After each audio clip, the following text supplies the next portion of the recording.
नमस्कार दोस्तों, मेरा नाम है राज के वर्मा और आप देख रहे हैं रिपोर्टर जी। दोस्तों, एक खबर छपी मीडिया में जिसमें दावा किया गया कि दिल्ली एनसीआर के रियल एस्टेट मार्केट में मंदी की एक तबाही आ गई है और इन्वेस्टर्स और बिल्डर की जान जो है वो सूखने लगी है।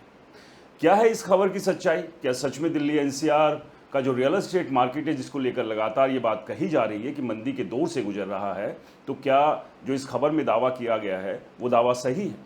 आज इसी पर बात करेंगे और पूरे फैक्ट्स, डेटा और एनालिसिस के साथ। तो इसलिए वीडियो को अंत तक ज़रूर देखिए। इसमें बहुत सारे ऐसे पॉइंट्स हैं जो आपके सभी डाउट्स को क्लियर कर देंगे।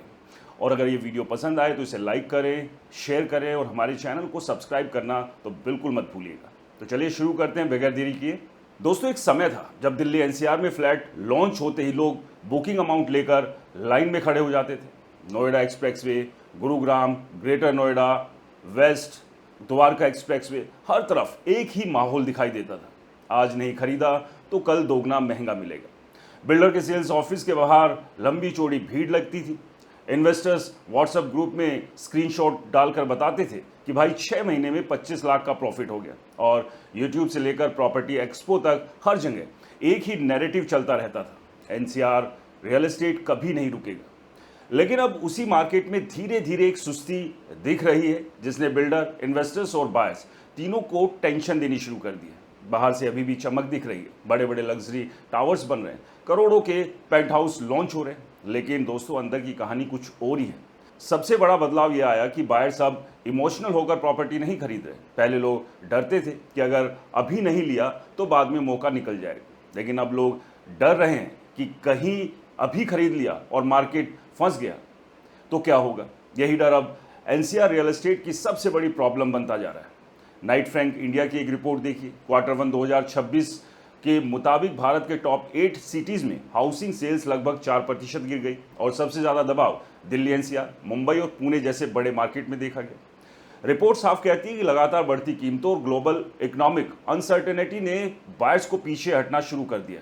दोस्तों, नाइट फ्रैंक इंडिया की रिपोर्ट अब सिर्फ दिल्ली एनसीआर की बात करे तो तस्वीर और भी ज़्यादा गंभीर दिखती है। एनरॉक की रिपोर्ट के मुताबिक जनवरी से मार्च 2026 के बीच एनसीआर में हाउसिंग सेल्स में करीब 17% की गिरावट दर्ज हुई, यानी हजारों बायर्स मार्केट से गायब होने लगे। अब सवाल यह है कि आखिर ऐसा हुआ क्यों? क्या अचानक लोगों के पास पैसे खत्म हो गए? नहीं, असली वजह है अफोर्डेबिलिटी क्राइसिस। दोस्तों, पिछले 3 से 4 सालों में एनसीआर के कई इलाकों में प्रॉपर्टी प्राइस इतनी तेजी से भागे कि मिडिल क्लास पूरी तरह दबाव में आ गया। Noida expressway, sector 150, Gurugram golf course extension road, Dwarka expressway, कई जगहों पर फ्लैट्स की कीमतें 20% से 40% या फिर 80 से 100% तक बढ़ गई। जेएलएल इंडिया की रिपोर्ट के मुताबिक एनसीआर में प्रीमियम और मिड सेगमेंट हाउसिंग दोनों में प्राइस एस्केलेशन लगातार जारी रहा, जबकि डिमांड धीरे धीरे कमज़ोर पड़ने लगी।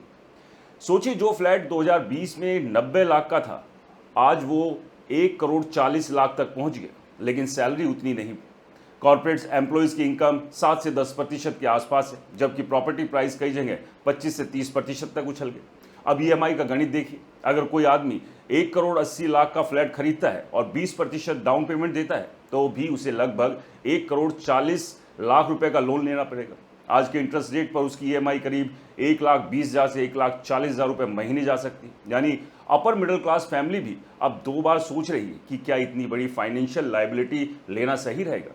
और यही वजह है कि मार्केट से बाहर डरा हुआ दिखाई दे रहा है। लोग साइट विजिट तो कर रहे हैं, लेकिन बुकिंग नहीं कर रहे। बिल्डर्स के सेल्स टीम अंदर ही अंदर परेशान है, क्योंकि इंक्वायरी तो आ रही है लेकिन कन्वर्जन नहीं हो रहा है। कई बिल्डर अब क्वाइटली डिस्काउंट और हिडन ऑफर्स देने लगे हैं। कहीं फ्री मॉड्यूलर किचन, कहीं स्टैम्प ड्यूटी सपोर्ट, कहीं एश्योर्ड रेंटल रिटर्न, कहीं फ्लेक्सिबल पेमेंट प्लान। मतलब बाहर से चाहे मार्केट स्ट्रॉन्ग दिखे, लेकिन अंदर डिमांड कमज़ोर पड़ने लगी। इकोनॉमिक टाइम्स की रिपोर्ट में भी ये बात कही गई कि एनसीआर हाउसिंग मार्केट में शुरुआती स्लोडाउन के संकेत दिखाई देने लगे हैं और कई डेवलपर्स नए लॉन्च पोस्टपोन कर रहे हैं ताकि सप्लाई ज़्यादा ना बढ़ जाए। अब एक और बड़ा खतरा खड़ा हो रहा है, अनसोल्ड इन्वेंट्री। एनरॉक और कई प्रॉपर्टी रिसर्च प्लेटफॉर्म के मुताबिक एनसीआर में अनसोल्ड होम्स का आंकड़ा लगभग 90,000 यूनिट्स तक पहुंच गया। यानी हज़ारों फ्लैट्स तैयार हैं या बन रहे हैं, लेकिन बायर्स उतनी तेज़ी से नहीं मिल रहे। यही वो चीज़ होती है जो धीरे धीरे कैश फ्लो क्राइसिस पैदा करती है, क्योंकि बिल्डर को कंस्ट्रक्शन भी चलाना है, बैंक लोन भी भरना है, स्टाफ सैलरी भी देनी है, लेकिन अगर सेल्स धीमी हो गई तो पूरा फाइनेंशियल प्रेशर बढ़ने लगता है। यही वजह है कि कई डेवलपर्स अब नए प्रोजेक्ट लॉन्च करने से पहले 2 बार सोच रहे हैं। दूसरी तरफ इन्वेस्टर्स की भी हालत बदल रही। 2021 से 2024 के बीच हजारों लोगों ने सिर्फ इस उम्मीद में फ्लैट खरीदे थे कि 2 साल में 40% रिटर्न मिलेगा, लेकिन अब उन्हें लग रहा है कि मार्केट उतनी तेजी से नहीं भाग रहा। रेडिट, प्रॉपर्टी फोरम्स और इन्वेस्टर कम्युनिटीज में लोग ओपनली लिख रहे हैं कि एनसीआर में डिस्ट्रेस सेल्स दिखने लगी है। कई इन्वेस्टर्स एग्जिट करना चाहते हैं, लेकिन बायर नहीं मिल रहे। और सबसे दिलचस्प बात यह है कि अभी भी बिल्डर्स ओपनली प्राइस कट नहीं कर रहे, क्योंकि अगर एक बार उन्होंने रेट कम कर दिया तो पूरा मार्केट पैनिक में जा सकता है।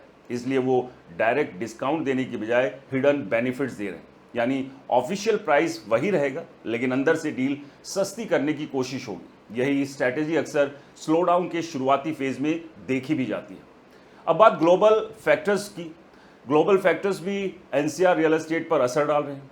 Iran US tension, crude oil की volatility, lay off, IT sector की हायरिंग स्लो डाउन और ग्लोबल इकोनॉमी अनसर्टेनिटी ने लोगों का कॉन्फिडेंस कमजोर कर दिया है। खासकर गुरुग्राम जैसे मार्केट, जहां बड़ी संख्या में आईटी, स्टार्टअप और कॉर्पोरेट एम्प्लॉयज बायर होते हैं, यहां लोग अब फाइनेंशियल रिस्क लेने से डर रहे हैं।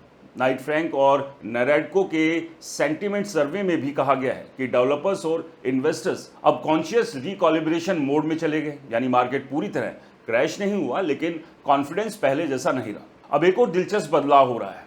लग्जरी हाउसिंग अभी भी दिखावे में स्ट्रॉन्ग लग रही है, लेकिन मिड सेगमेंट हाउसिंग में प्रेशर तेजी से बढ़ रहा है, क्योंकि करोड़ों के लग्जरी फ्लैट्स खरीदने वाले अल्ट्रा रिच बायर अभी भी मौजूद है, लेकिन मिडिल क्लास बायर धीरे धीरे मार्केट से बाहर होता जा रहा है। यही वजह है कि एनसीआर का रियल एस्टेट अब 2 हिस्सों में बढ़ गया। एक तरफ अल्ट्रा लग्जरी मार्केट और दूसरी तरफ स्ट्रगलिंग मिडिल क्लास मार्केट। और अगर यही ट्रेंड चलता रहा तो आने वाले समय में बिल्डर्स को सबसे ज़्यादा दिक्कत मिड सेगमेंट इन्वेंट्री बेचने में आ सकती है।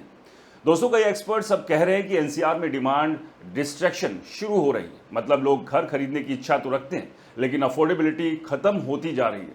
फाइनेंशियल एक्सप्रेस की एक रिपोर्ट उठा लीजिए।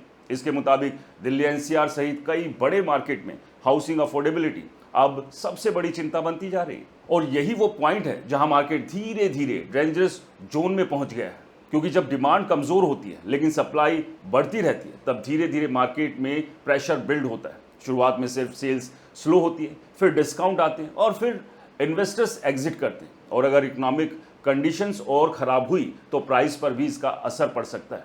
अभी एनसीआर रियल एस्टेट बाहर से चमकदार दिख रहा है, लेकिन अंदर buyer confidence, EMI pressure, high prices और अनसॉल्व्ड इन्वेंट्री का ऐसा कॉकटेल बन चुका है जिसने पूरे मार्केट की नींव को धीरे धीरे हिलाना शुरू कर दिया। और अब सबसे बड़ा सवाल यही है, क्या ये सिर्फ टेम्परेरी स्लो डाउन है या फिर एनसीआर रियल एस्टेट एक लंबे करेक्शन फेज में प्रवेश कर चुका है? और यही सवाल हम सीधे लेकर जाते हैं आगे की कहानी पर, जहां सबसे बड़ा मुद्दा होगा अब आगे क्या होगा। क्रैश आएगा, करेक्शन होगी या सिर्फ स्लो डाउन?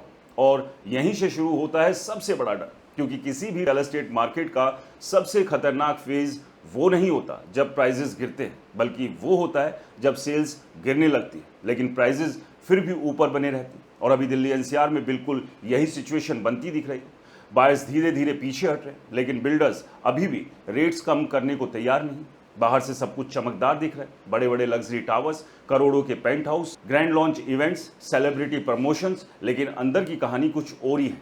मार्केट में कैश फ्लो प्रेशर बढ़ रहा है, बायर्स कंफ्यूज्ड हैं, इन्वेस्टर्स एग्जिट ढूंढ रहे हैं और एनालिस्ट अब खुलकर स्लो डाउन, करेक्शन और बबल रिस्क जैसे शब्द इस्तेमाल कर रहे हैं। सबसे पहले समझिए कि एक्सपर्ट्स अभी भी 2008 जैसा क्रैश क्यों नहीं बोल रहे, क्योंकि इंडिया का रियल एस्टेट मार्केट अमेरिका जैसा नहीं है। यहाँ ज़्यादातर बिल्डर्स बैंक से ज़्यादा बायर्स के एडवांस पेमेंट पर काम करते हैं। ऊपर से भारतीय बिल्डर्स अक्सर इन्वेंट्री होल्ड करके बैठ जाते हैं, वो तुरंत प्राइस नहीं गिराते। इसी वजह से यहाँ अचानक 40 से 50% क्रैश कम देखने को मिलता है। लेकिन इसका मतलब ये नहीं है खतरा नहीं है। खतरा अब लॉन्ग स्लो डाउन का है और कई एनालिस्ट मानते हैं कि ये स्लो डाउन आने वाले 2 से 4 साल तक चल सकता है। दोस्तों फाइनेंशियल एक्सप्रेस की एक रिपोर्ट को ही लीजिए। इस रिपोर्ट के मुताबिक एनसीआर सहित भारत के कई बड़े हाउसिंग मार्केट में अफोर्डेबिलिटी क्राइसिस अब सबसे बड़ी चिंता बन चुके हैं। यानी लोगों की इनकम जितनी तेजी से नहीं बढ़ रही, उससे कहीं ज्यादा तेजी से फ्लैट्स महंगे हो गए। अब इसका असर समझिए। अगर कोई मिडिल क्लास फैमिली आज गुरुग्राम, नोएडा या द्वारका एक्सप्रेसवे में 3 BHK फ्लैट खरीदना चाहती है तो उसे कम से कम 1.5 करोड़ से 2.5 करोड़ रुपए तक का खर्च करना पड़ सकता है। 20% डाउन पेमेंट देने के बाद भी EMI आसानी से 1 लाख रुपए महीना पार कर सकती है। अब सवाल ये है कि क्या इंडिया की एवरेज कॉर्पोरेट सैलरी इतनी तेजी से बढ़ रही है? जवाब है नहीं। और यही वजह है कि मार्केट में डिमांड डिस्ट्रैक्शन शुरू हो रही है। मतलब लोग घर खरीदना चाहते हैं लेकिन फाइनेंशियल प्रेशर उन्हें रोक रहा है। बिजनेस स्टैंडर्ड की रिपोर्ट ही उठा लीजिए। इसके मुताबिक जनवरी-मार्च 2026 में एनसीआर हाउसिंग सेल्स करीब 17% तक गिर गए। वहीं दूसरी तरफ हिंदुस्तान टाइम्स की रिपोर्ट कहती है कि Q1 2026 में टॉप 8 इंडियन सिटीज में हाउसिंग सेल्स लगभग 4% गिरी और दिल्ली एनसीआर सबसे ज्यादा प्रभावित मार्केट में शामिल रहा। अब अगर डिमांड घट रही है तो फिर प्राइसेस क्यों नहीं गिर रहे? यही सबसे बड़ा सवाल है और इसका जवाब है बिल्डर्स अभी पैनिक मोड में नहीं आए। वो जानते हैं कि अगर उन्होंने खुलकर रेट्स कम कर दिए तो पूरा मार्केट नेगेटिव सेंटीमेंट्स में चला जाएगा। इसलिए अभी वो हिडन डिस्काउंट्स का खेल खेल रहे हैं। कहीं नो PLC, कहीं फ्री क्लब मेंबरशिप, कहीं स्टैम्प ड्यूटी वेवर, कहीं 1090 पेमेंट प्लान। यानी ऑफिशियल रेट वही रहेगा लेकिन अंदर से डील सस्ती करने की कोशिश होगी। दोस्तों यही पैटर्न अक्सर स्लो डाउन की शुरुआत में दिखाई देता है। इकोनॉमिक टाइम्स की रिपोर्ट के मुताबिक एनसीआर हाउसिंग मार्केट में कई डेवलपर्स नए लॉन्च पोस्टपोन करने लगे हैं ताकि सप्लाई ज़्यादा ना बढ़ जाए और प्राइसेस टूटने से बच सके। अब यहाँ सबसे बड़ा डर लग्जरी सेगमेंट को लेकर पैदा हो रहा है। पिछले कुछ सालों में एनसीआर में लग्जरी हाउसिंग का एक ऐसा बूम आया कि 3 करोड़, 5 करोड़, यहाँ तक कि 10 करोड़ रुपए तक के फ्लैट्स तेजी से बिकने लगे। गुरुग्राम का golf course road, Dwarka expressway और नोएडा एक्सप्रेसवे करोड़पति इन्वेस्टर्स का नया अड्डा बन गया है। लेकिन अब यही लग्जरी सेगमेंट प्रेशर में आता दिख रहा है क्योंकि अल्ट्रा रिच बायर्स की संख्या सीमित होती है। अगर इकोनॉमिक अनसर्टेनिटी बढ़ती है, स्टॉक मार्केट कमजोर हुआ, स्टार्टअप फंडिंग घटी या कॉर्पोरेट बोनसेस कम हुए तो सबसे पहले लग्जरी डिमांड प्रभावित होती है। मनी कंट्रोल की रिपोर्ट के मुताबिक भारत का हाउसिंग मार्केट अब कॉन्शियस फेज में प्रवेश करता दिख रहा है और इन्वेस्टर्स ज़्यादा डिफेंसिव हो रहे हैं। अब इन्वेस्टर्स की मानसिकता को भी समझते हैं कि वो तेजी से बदल रही है। 2021 से 2025 के बीच हजारों लोगों ने सिर्फ इस उम्मीद में फ्लैट खरीदे थे कि 2 साल में 40% रिटर्न मिलेगा, लेकिन अब रिटर्न स्लो होने लगा है। कई इन्वेस्टर्स को रेंट उतना नहीं मिल रहा जितना EMI जा रही है। यही वजह है कि रेडिट और प्रॉपर्टी फोरम्स पर लोग ओपनली डिस्ट्रेस सेल्स की बात कर रहे हैं और कुछ लोग मार्केट से एग्जिट करना चाहते हैं लेकिन बायर नहीं मिल रहा है। और यही सबसे बड़ी प्रॉब्लम फिलहाल भारतीय रियल एस्टेट के साथ चल रही है और दिल्ली NCR के रियल एस्टेट की भी यही कहानी है कि एक स्लो डाउन का फेज जो है वो शुरू हो चुका है। वो अलग बात है कि इसके बारे में रियल एस्टेट से जुड़े हुए लोग बात खुलकर नहीं कर रहे, लेकिन अंदर खाते आप उनके हालात को अगर समझेंगे तो आपको समझ में आ जाएगा कि जो चीज़ें बाहर से जैसी चमकदार दिख रही है असल में वो अंदर से उतनी चमकदार रही नहीं है। क्योंकि जब से अफोर्डेबल सेगमेंट से बिल्डर्स ने धीरे धीरे हाथ खींचना शुरू किया है, जो मिडिल क्लास यानी आप और हम रियल एस्टेट मार्केट से दूर होते जा रहे हैं। बहुत सारे लोग चाहते हैं कि वो अपने सपनों का एक घर तो खरीद लें, लेकिन अफोर्डेबिलिटी की टेंशन इतनी ज़्यादा बढ़ गई है कि कहीं ऐसी स्थिति ना बन जाए कि घर के चक्कर में EMI का एक कैद खाना ही खरीद के बैठ जाए। और फिलहाल की स्थिति इस तरह की नज़र भी आ रही है। दोस्तों आपको क्या लगता है, दिल्ली NCR के रियल एस्टेट मार्केट में जो दावा किया जा रहा है कि एक स्लो डाउन आ गया है वो एक करेक्शन फेज की तरफ बढ़ सकता है, क्या ये सच है? अपनी राय ज़रूर बताएं। वीडियो पसंद आया तो इसे लाइक करें, शेयर करें और आपके अपने चैनल को सब्सक्राइब और फॉलो करना बिल्कुल ना भूलें। नमस्कार।